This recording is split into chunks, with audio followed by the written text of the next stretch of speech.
Hey, welcome to Film versus Movie, the podcast where we debate the cinema you hate. I'm your co-host, Belton Delane Facey. And my name's Chris Scher. And on this podcast, we watch the films that have been slandered, desecrated, and peer pressured into sex and drugs by public opinion. And one of us tells you why it's actually pretty good. And the other one's going to tell you why it's a steaming pile of shit. And today, we're debating Hurry Up Tomorrow, the companion film to The Weeknd's most recent album of the same title. Okay, I was about to ask, it's called the same thing, right? Yes. I don't think that was a smart move. I think you want to disassociate these two projects as much as possible. I mean, if anything, the smart move was releasing the album months before the movie, letting that get acclaim, and then releasing this movie. Did the album get acclaim? Yes, it has. Okay, it's seen as a good album. Yeah, no, I have listened to it. It's a great album. It's the only thing that gave me hope for this movie. I'm honestly not even a Weeknd hater. I've got like 4 of his songs that I just bop. He's a great artist. Yeah. I just like, holy shit. All right, so getting into the plot of the movie. First off, the movie and the album is based on an actual experience he had in 2022 where during a concert at SoFi Stadium, he suddenly lost his voice. So that's the entire premise this is built around. And so the movie opens up on this voicemail left by his ex, basically accusing him of being abusive, scumbag, whole 9 yards. And then it cuts to him warming up for a concert, and then he performs. Afterwards, he parties with his manager Lee, who's played by Barry Keoghan. It also just shows him suffering from depression following that breakup. Yeah. And during that sequence, it cuts to a fan of his named Anima, played by Jenna Ortega, and she sets this house on fire and drives to his concert. Yeah, they spent a lot of time of her just setting the house on fire with the aesthetic of it burning. I'm like, I just need to tell the listeners about like how long they played out every single shot. This was all part of the intro. So like the concert and her setting the house on fire, opening credits were rolling the entire time. Yeah. Like the opening, I checked my phone and the opening credits were 25 minutes long. It was outrageous. Yeah, it was a lot of long lingering shots. I have to say, I don't think Jenna Ortega or Barry Keoghan's characters are actually named in the film once. Like, I remember once the credits started rolling, I was just like, I actually never heard their names said out loud. Because I didn't realize Jenna Ortega's character name until, like, I started looking stuff up for my notes. And I saw, like, it's Anima, spelled Anima. Seeing it spelled out, it makes it seem like The Weeknd really just wanted to name her anime for some reason. Yeah, they didn't name anyone. Dude, this movie. Yeah, okay. Yeah, so moving on with the plot. So the morning before the concert, The Weeknd, who is just playing a fictionalized version of himself, he's diagnosed with muscle tension dysphonia, which is basically strain on his vocal cords. I looked it up. It's largely induced by stress, but main thing doctor says is like everything is mental, not physical, and he wants to not do the concert, but Lee convinces him to do it anyway. Wait, I just like also want to point out the doctor's like, you need rest, okay? And then he cuts and he's just like, yeah, give me that bottle of vodka. Let me light up this joint. Like he's just thrashing his vocal cord. Yeah. Yeah, like he goes back to partying because this is supposed to be the morning of the concert. So he goes back to partying apparently midday, and then he's like, I'm going to do the concert at night. At the concert, Anima sneaks in, gets all the way front row, and then during the concert, The Weeknd loses his voice. Anima sneaks backstage, and they run into each other. He waves off security saying he's good, and because he just like senses something special about her. He's like, so at one point when he was losing his voice at the concert, he's like, and then he looks at the crowd and they're like, you can't see me right now, but they're doing this like eye fucking kind of look, like, oh, there's a lot of people here, but we're the only two people that see each other.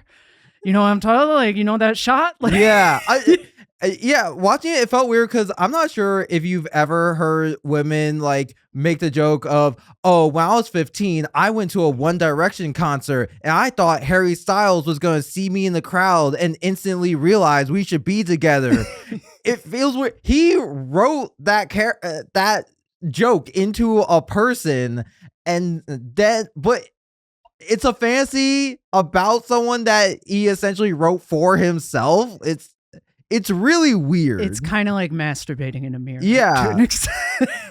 Like honestly, if he wasn't playing himself, it would be less weird. Yeah.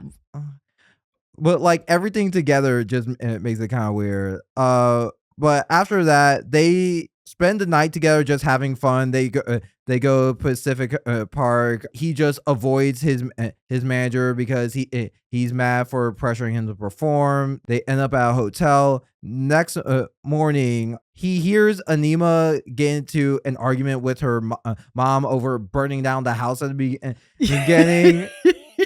Which understandable. It was like one of the, sometimes they'll do that where like the mom will be abusive and she'll call and be angry about something and she's being unreasonable.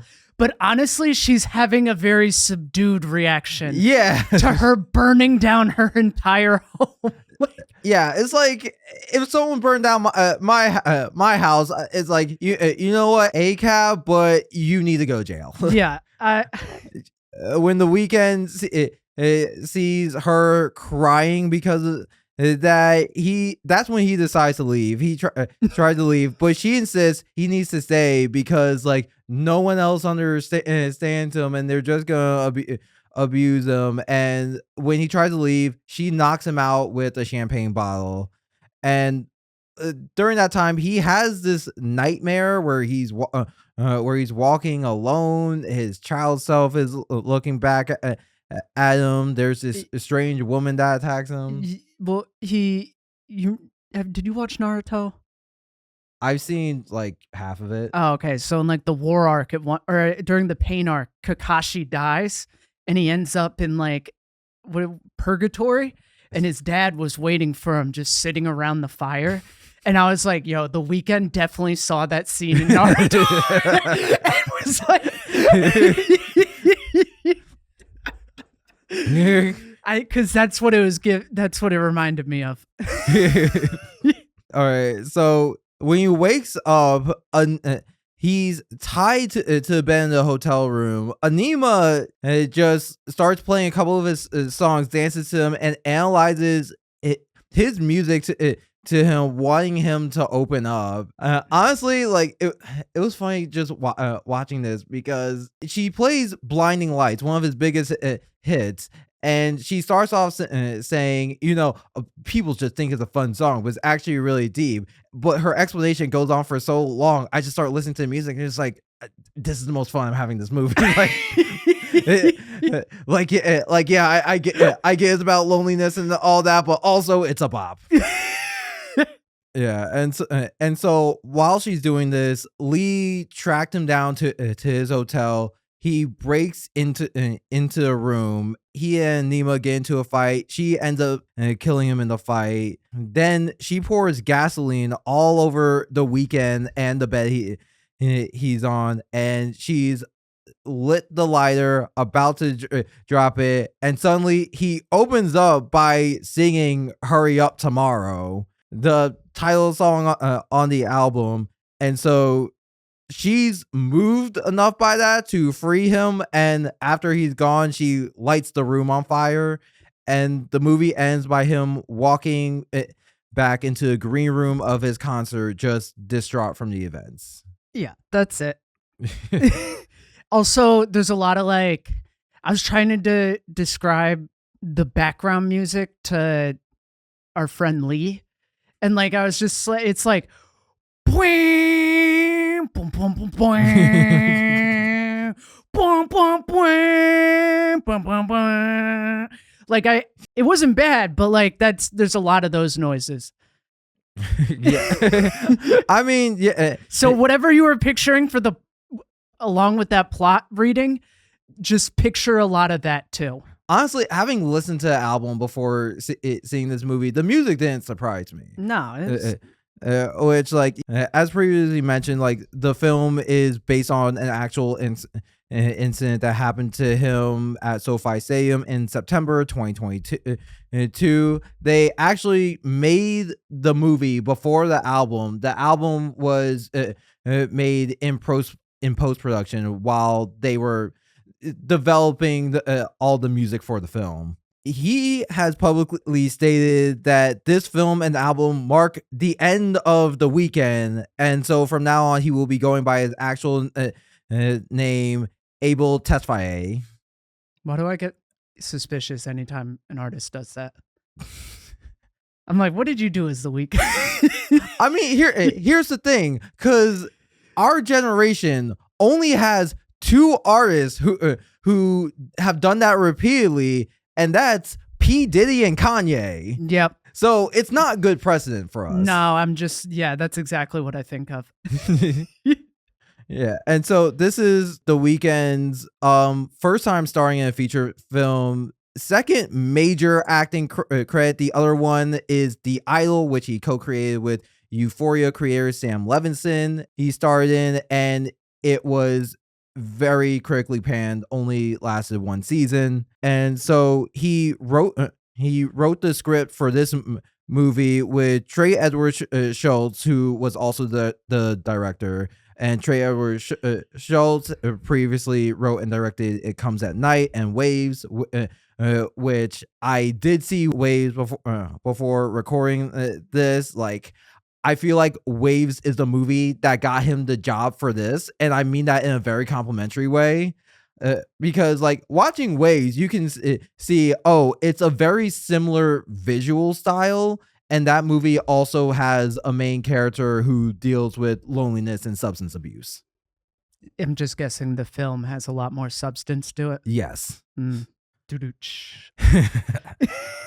And the other writer he worked with was Riza Fahim, who only has one other writing credit on IMDb. I want to give you three guesses. You're either going to get it or you're going to kick yourself for not getting it. Well, Belton, I am looking at it right on my phone. Let me guess. The Idol? Yes. Which, like, worse positions to be in than, like, The Weeknd's go-to writer. Yeah, it's not bad. I wonder if he writes any lyrics. That Like, would actually be I wonder if The Weeknd was like, yo, this guy writes some like poetry for me, essentially. He could probably bang out like some script. He understands the human condition enough. Yeah, I mean, just looking him up, he's mainly known as a TV writer, so maybe okay. not. No, I'm wrong. Yeah, and so the films also starred Barry Keoghan and Jenna Ortega. So this movie was filmed basically in February 2023, and the whole incident is based on happened in September 2022. So fairly quick turnaround. It's also worth noting 2022 were breakout years for both Keoghan and Ortega. Jenna Ortega was coming off of Scream and Wednesday, and Keoghan was coming off Banshees of Inisherin, which he won a BAFTA for, as well as was not nominated for Golden Globe and Oscar. Damn. Yeah, so they were both in that period where it's like, all right, now I'm suddenly thrust into the spotlight. Let's choose the next project. And so, from what I can tell, they were both brought on as sort of like, oh yeah, if you get the funding, I'll do this. But then, like, their commitment was used to get the funding. Yeah, and apparently Rachel Zegler was considered for Jenna Ortega's role, which good for her not taking this. Yeah.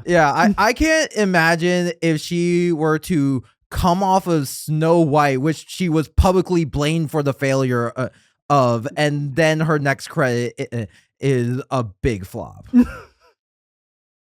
A big flop called Hurry Up Tomorrow. It's just like... Yeah, this film was mostly shot basically February 2023, around that time.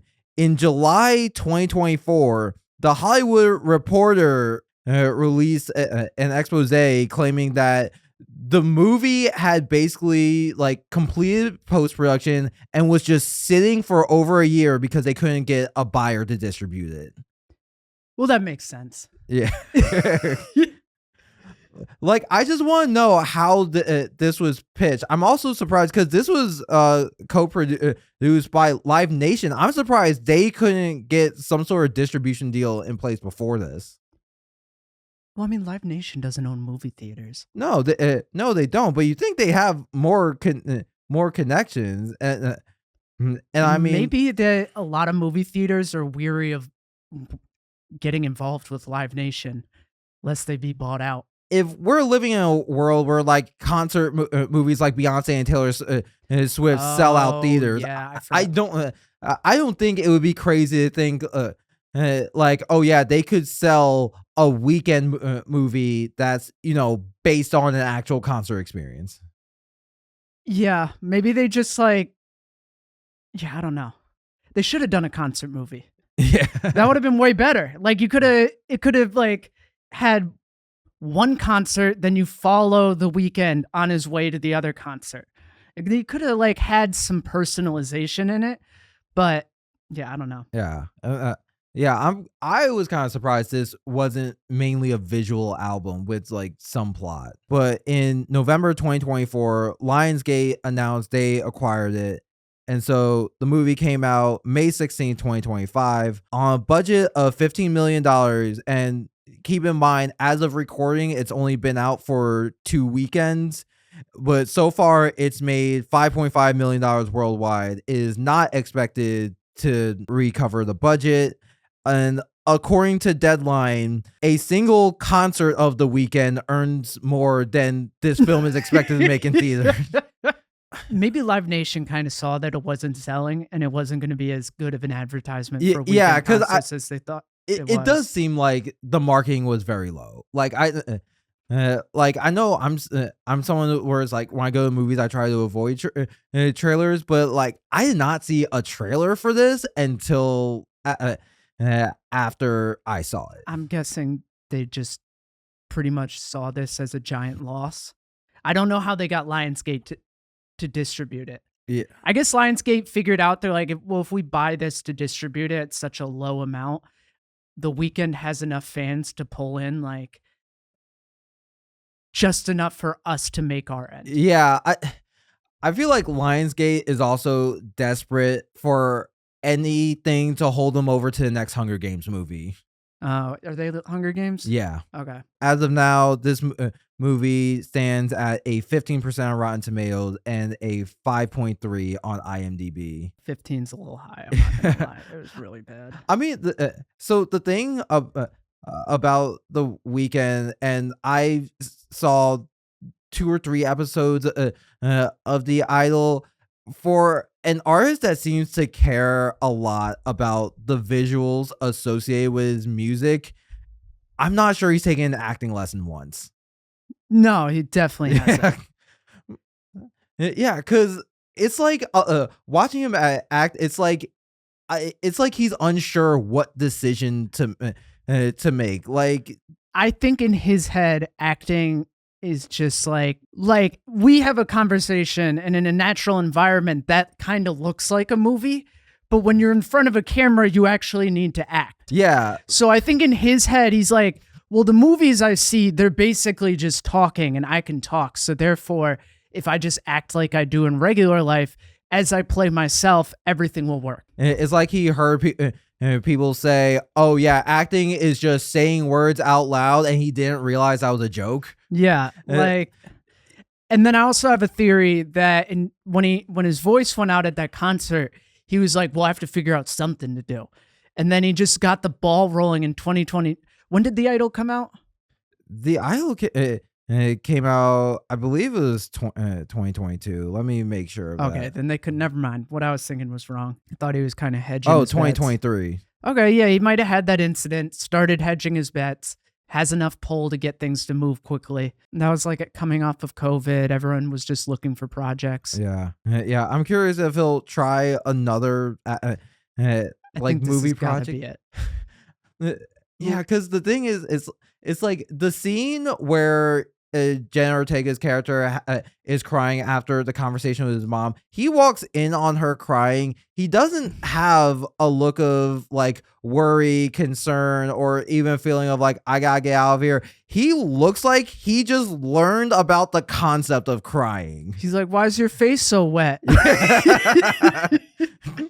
Yeah, yeah. Like I feel like like if you suddenly started shooting water out your ears, I feel like I would make the same face. Like, Yeah, I mean, maybe maybe a little bit more concerned because like I recognize women are people, and I'm not sure this movie does. I I don't get the point of portraying yourself as like a giant asshole. Like there wasn't a point in the movie where I'm like, I would want to hang out with The Weeknd. Other than like the 10 minutes of partying, I was just like, this is a guy who I feel like I should avoid. Okay, well, I actually have like thoughts on that. Okay, let's get into this. Yeah, let's get into it. And now it's time for our opening statements. I will be defending Hurry Up Tomorrow. Oh yeah, I'll be attacking. I got real scared for a second. I will be attacking.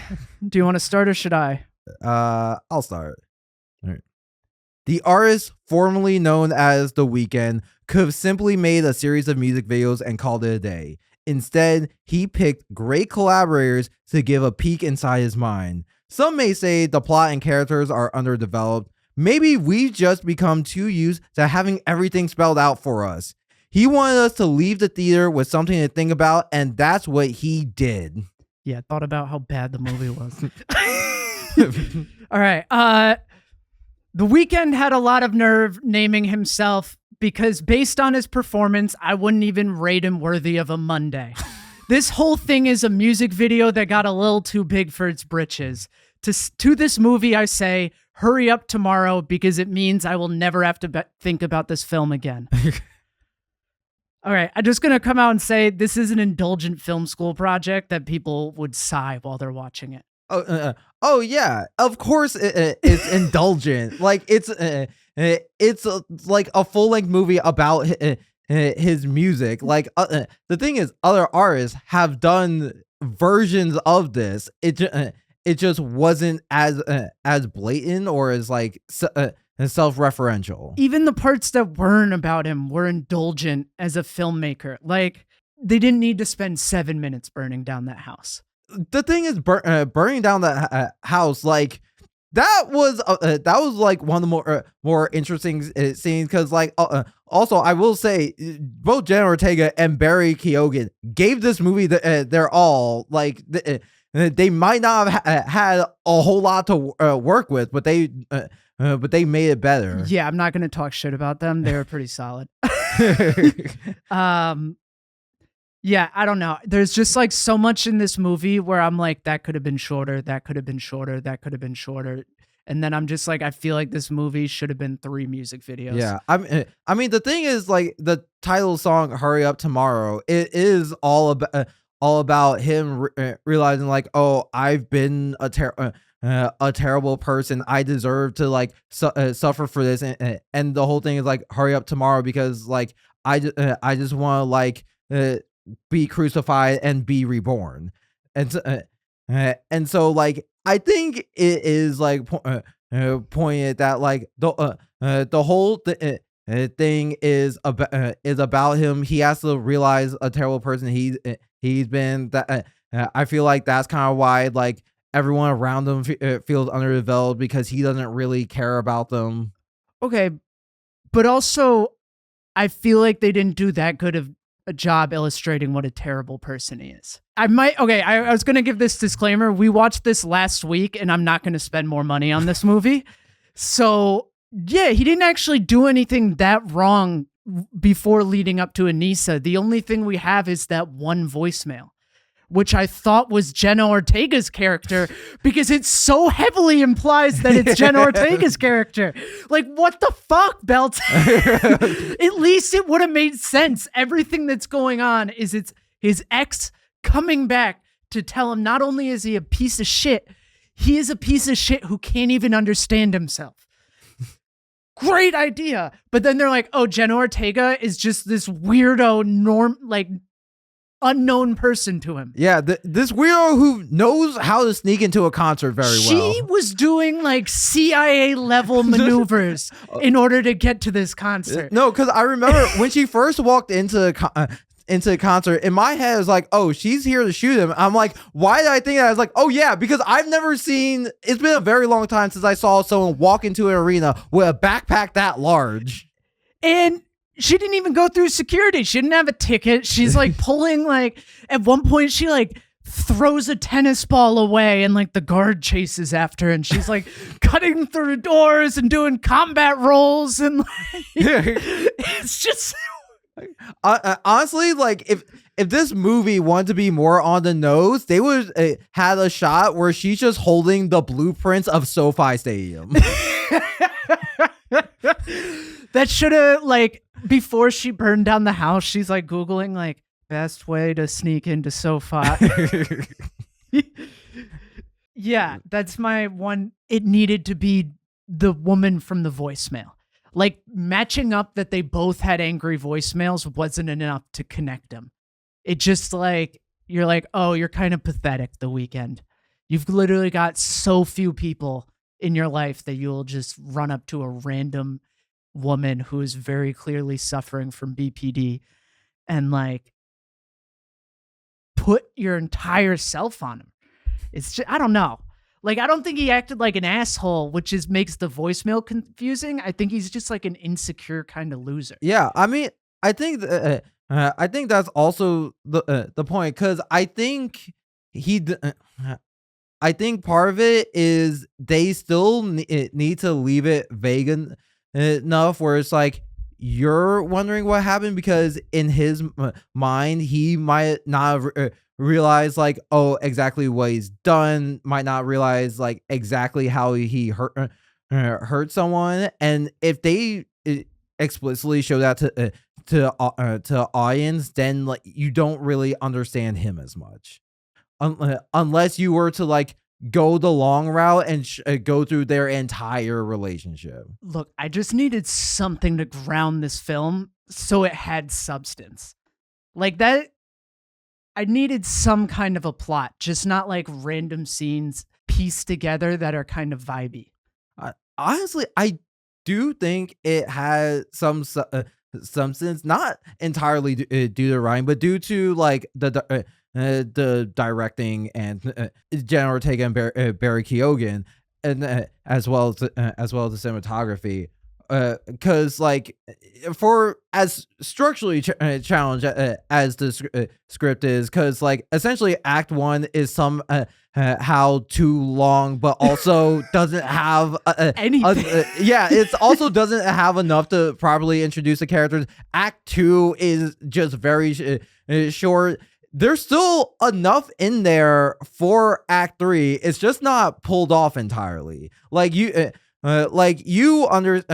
understand like the struggle he's going through with loneliness, relying on drugs. He's he feels trapped in his environment, and you understand Jenna Ortega's character is just this subversion of the manic pixie dream girl, where it's like, oh yeah, she magically understands him. She just worships him, but actually she's there to explicitly teach him a lesson, like Promising Young Woman or something. Does she understand him? I mean, she understands him through his music. Or is he such a shallow person that basically you could level any accusations using any hokey argument involving his music, and it would apply to him? All right. the thing is, I also feel part of music because with the title song saying like I need to die and be resurrected, I feel like part of the message is he can't entirely escape this. He can't entirely learn, or else he's just not the Weeknd. He is a man who has an idea that what he's doing is wrong, but also feels like getting therapy would end his career.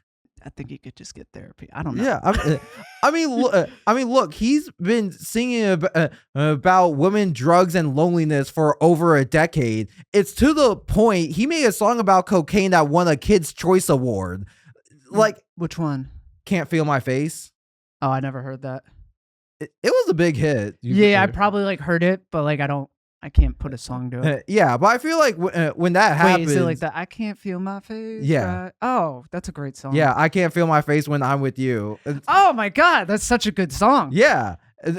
I hate that I'm talking so much shit about him. This is the issue with these movies, is it's getting so personal. I'm essentially being nasty to someone I don't know. But like, his performance was so bad that you almost have to insult him. I mean, I will say that because again, having seen one of the director's other movies that has like a similar visual style, is like his style like is like smart, a lot of smart camera movements. And giving character beats to like linger on actors. The problem is it's just a style that hinges entirely on performances, which doesn't work with The Weeknd. No. All right, that brings me to my point. The movie had way too many close-up shots of The Weeknd's face that he just couldn't carry. Like, the more you zoom in on bad acting of the face, you're just like, have you ever felt an emotion before? You're like, wait, shit. He looks like an alien trying to blend in on Earth. Like, it's really bad. I mean, look, I feel like that's also something where, you know, I feel like the scenes where he's singing, he can do well just because he understands the emotions of his own music. I feel like that's also why they got Jenna Ortega and Barry Keoghan to just carry the load. Because I mean, like the first scene with Jenna Ortega when she's burning down the house, and also the scene where she's at a gas station stealing gas from someone. It's like she's working off of no one and extras who are nameless, and she can carry her own in those scenes. So an actress like that, you're like, okay, yeah, we can leave him with him, and she can like balance out. I agree that that's what they're trying to do, but at points I almost found it jarring. Like all I could see was the gulf between them of talent. Like you would watch Jenna Ortega, and you're like, oh, I'm watching a movie. And then you would watch The Weeknd, and you're like, what the fuck's this guy doing here? Like, just have a different actor. Yeah. You could have had someone play The Weeknd, and this might have been a pretty solid movie. But as soon as it's actually The Weeknd, you're just like, he's so distracting. Yeah, well, I mean, again, the movie is also centered around this idea that, like, Jenna Ortega's character is the one digging deep to know him, because the way the movie portrays Barry Keoghan's manager is like, despite them being professionally and supposedly personally close, they're actually very distant. So I feel like that it works in a way that he is closed off to other people. Yeah. You know what gets me with these, like, okay, so a Weeknd concert, I'm guessing, generally goes from like what, like it starts at 8 p.m., ends at 12:31. Let's say that, yeah. He has enough money to just rent an Airbnb. He could live like a pretty stable life. He could just go on tour, hit a city, do 5 shows, stay in an Airbnb, go to bed at 1:30, not go out and party. Like, he could organize his life in a way that's not self-destructive, but he he just wants to complain. I don't know. I don't know where I'm going with this point. This is getting so. I mean, you could say that about so many celebrities, though. Yeah, but like, it's the central point is that like he's in a very difficult situation in his life, and I guess I can't really relate to it because a lot of it is like he just sort of has to stop. Like, just don't do any more concerts. Do smaller venues. I don't know. Like, there's a lot of shit he could do. I don't think his management would let him do some smaller venues. At this point, he's too big. Big to for those venues, like how Chapel Rome blew up and they had to rebook her whole tour. Oh, really? Yeah, I didn't know that. What is it? Just like the set pieces? I mean, it's not just set pieces. It's a degree of like when there's so much demand, it's like all right, we're if like if the Weeknd did a show at like say Gramercy Theater, it would sell out in like a half hour. Probably instantly. Yeah, and so like that's why you need a bigger venue. Because first off, it allows more fans to see the show, but also that means more money. Yeah. Fucking money. I think a week of like hitting a city, doing a week of theater shows. After there's so many tours that are going bust. So like I just want like a bigger artist to give up on the stadiums, do a theater, just do like 4 shows a week and just like really get like a better quality performance. I don't like those arena shows. Oh no, I'm also a fan of like smaller venue shows, but like it is what it is. Like in Hollywood, people only stay on top for a certain amount of time. That's true. Mm. I guess you just got to keep grinding until no one cares anymore. Yeah, I mean, also Katy Perry has like 2 flop albums, and now everyone's like, all right, she's washed. Okay, it feels like someone was coordinating her downfall. She went to space, and that album was so bad, everyone was just like, fuck you and fuck your space trip. You're not a fucking astronaut. Go fuck yourself, Katy Perry. People are so mad. All right. Yeah. Okay, I take back he could have just gotten out of it really. He's not facing any real problems. That's probably a reduction. I just think this movie was so bad. I just want to dismiss all of his problems. I just like, it was so bad. I just like, you ever dislike someone and then they come to you with like a very reasonable issue and you're just like, fuck you. I don't even want to hear it.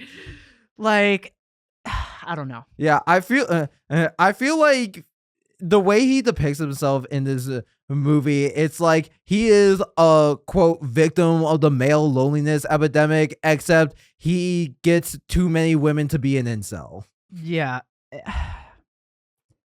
Yeah, I don't know. I just can't relate to it. I can't relate to this bad acting performance. I can't relate to being a giant performing stadium selling music artist. Yeah, it's just like watching it. I'm like, I just can't relate to anything in this movie. Even the human emotions I can't relate to. It just feels like this alien world. Yeah, I mean, the thing is, like in a lot of movies that discuss fame as like this, I guess, prison or like that, or the downside of fame, like they usually depict it as it's like, yeah, really high highs, but it makes the lows feel so much lower. Like thinking to A Star Is Born, Bradley Cooper's character, it's like every problem he has is blown up on the global stage. And I never saw that movie. Okay, well, you understand the concept of what I'm talking about. Yeah, I get it. Yeah, so I think it's kind of like, okay, if all your problems are blown up, it's easier to just like not make those problems super public. Just let your music speak for yourself. Okay, I think another issue I have with this movie is they never even really showed the highs.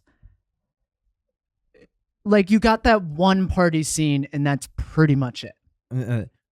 Well, I think that's part of the conundrum or dichotomy, that the fact that, you know, all these supposed highs are part of this box that he's stuck in, and so like he can't even really enjoy it. This is just routine for him. So like it doesn't feel like a high for him because that's just his normal, and that's really how he copes with everything. Uh, he needs to get some perspective. Like he needs to start being able to enjoy the little things. Like he was on a private plane smoking a joint. That's pretty rad. I guess you do get used to it, but like maybe he should just fly commercial one time. Try and light up a joint. And they're gonna be like, "Whoa, no, no, no, no, thank you." He'll be like, "Oh, I guess that private jet was real cool." But no, I wish they had at least made the partying scene interesting. Like they had 3 club shots and then he was crying in the bathroom while everyone was partying in the hotel room. Oh, I guess they did have the little DJing montage. Oh yeah. Oh yeah, because I mean, like when the weekend steps into your club and he wants to DJ, you just let him. Well, they get paid. They do the concert and then they get paid to show up at the club too. Oh yeah, true. Yeah. Yeah, I will say like again, the directing and camera work had a clear vision for the story. It was cohesive. Yeah, because like I know we talked about like a lot of lingering shots, but when the camera moved, it like really sold a lot of scenes. Like before the concert where he loses his voice and he's getting ready, they have like that one shot where like the camera spinning around him, representing like the him being trapped in like the quiet chaos going around him. Then like it goes to Barry Keoghan's character. It's steady, so because he's supposed to be the one like keeping things steady for him. But then it follows Barry Keoghan as he now circles the weekend, showing like, oh, he's adding to the chaos. Like that is brilliant camera work and a fully well thought out shot that told the story more than whatever is on the page of the script. I think I'm like not even disagreeing with a single thing that you're saying. I think it ran into an issue though, because the movie was bad. So at a certain point, I'm just like, I couldn't get over the fact that watching the movie, I'm just like, this is a bad movie. And that it's when you're watching a bad movie with good camera work, when it's very extra, I'm just like, I feel like you're moving the camera a lot to make up for the fact that this is a bad movie and it's just getting old. I'm not disagreeing that it's great camera work because it is. It's just like the movie's so bad that I like got tired of the camera work. I got tired of being like, oh, that's an interesting shot, but like I wish there was anything else going on. I mean, considering the weekend is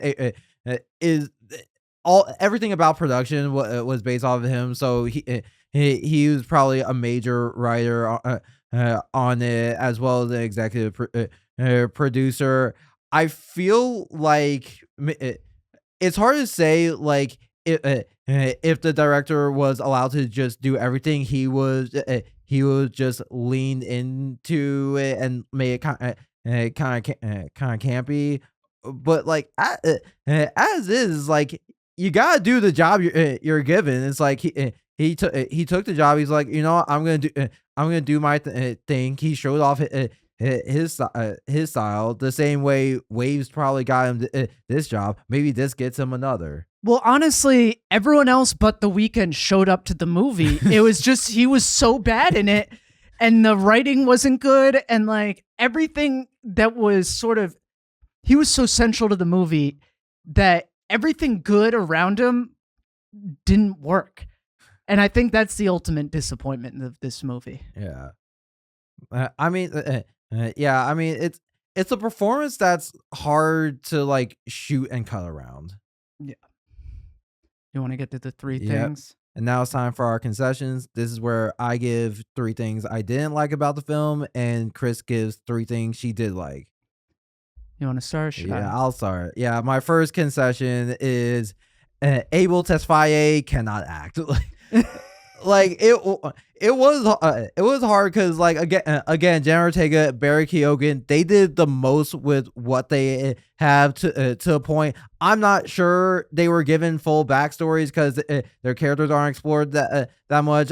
At some point Barry Keoghan it gives his characters backstory. I'm pretty confident that was just Barry Keoghan's life. Like but it's like it does make it apparent, especially because The Weeknd just isn't a good partner. Like the scene where Barry Keoghan as a manager is trying to get him pumped up before the show. It's like the camera.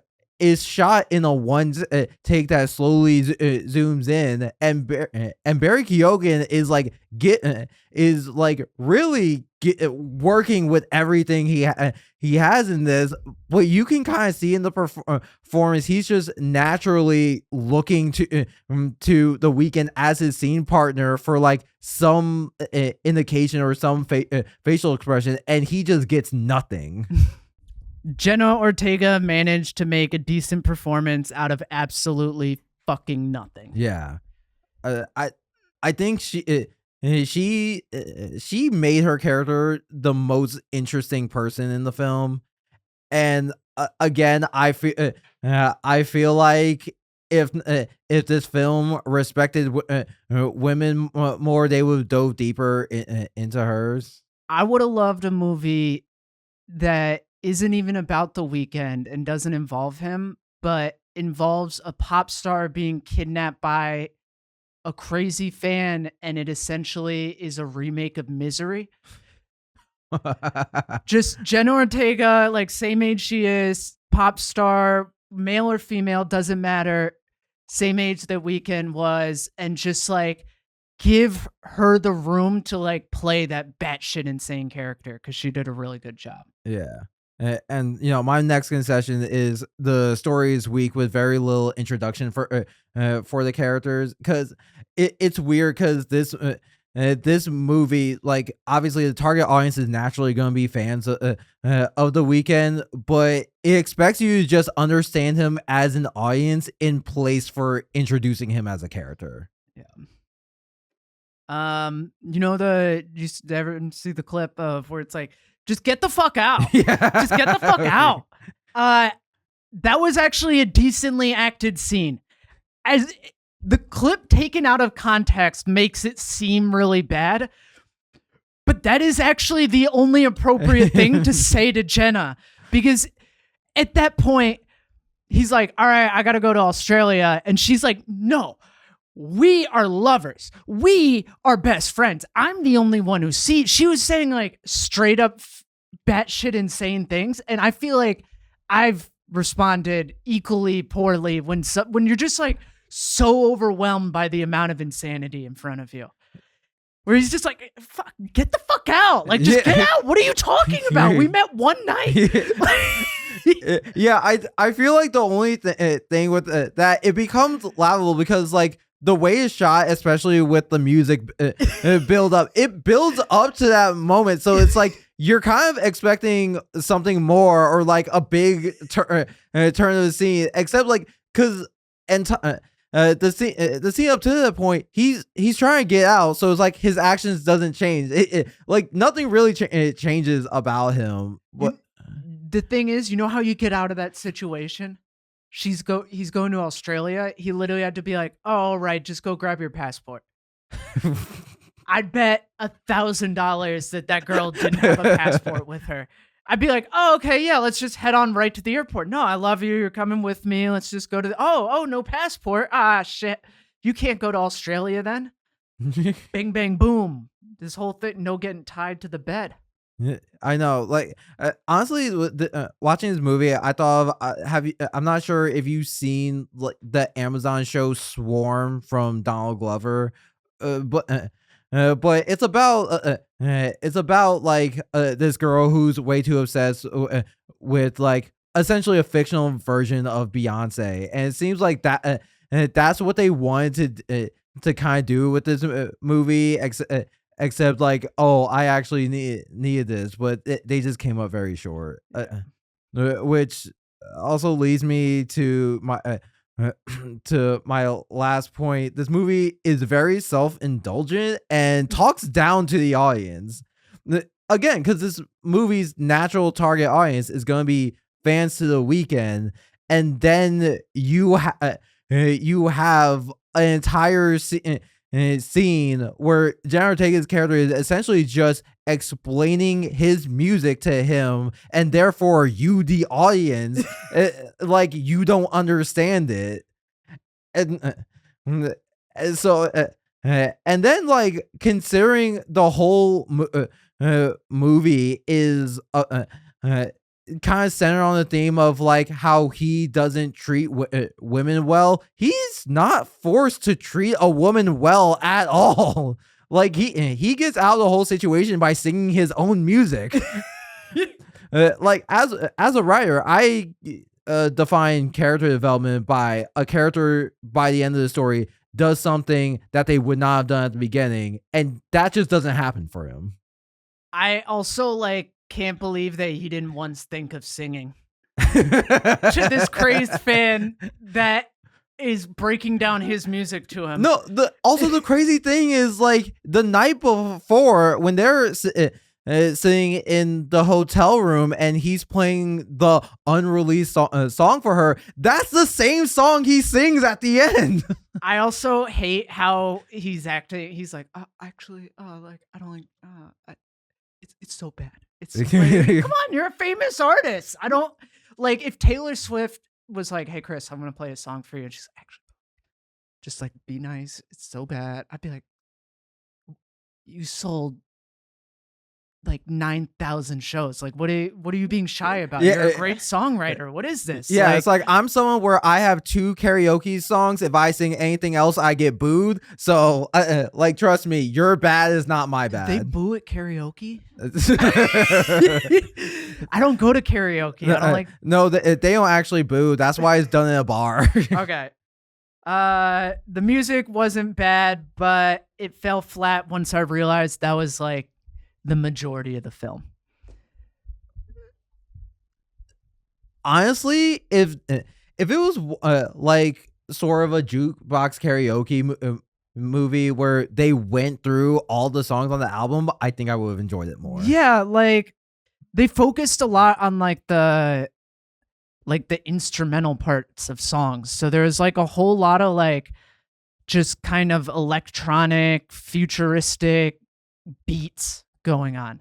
And I don't know, it just got a little old. Yeah, I honestly watching the movie, one thing that frustrated me, my favorite song off the album is the second track, but they kept like just going through the first track a bunch of times. So I was just like, oh, come on, get to the good stuff. That track wasn't out yet. All right. Time for our closing statements. Yep, now it's time for our closing statements. Do you want me to start? Sure. Hurry Up Tomorrow, suck donkey dick. The Weeknd generally makes cool music, but the film was so bad it made it corny. It laid bare the chasm of mediocrity contained within him. Is his music bad, or is this movie so bad I forgot that he was a talented person? I guess we'll never know. I give this movie 1 out of 100 tightening voice boxes. Hurry Up Tomorrow may have fallen short in various aspects, but it still shows the talent of many of its creative team while providing an avenue for Abel Tesfaye to expand on his work as an artist. I give it another Kids' Choice Award. All right. Thank you all for tuning in to another episode of Film versus Movie. Remember to rate us 5 stars on whatever platform you listen to us on. I'm Belton Delane Facey. And my name's Chris Scher. And we'll see you all next time. Woo!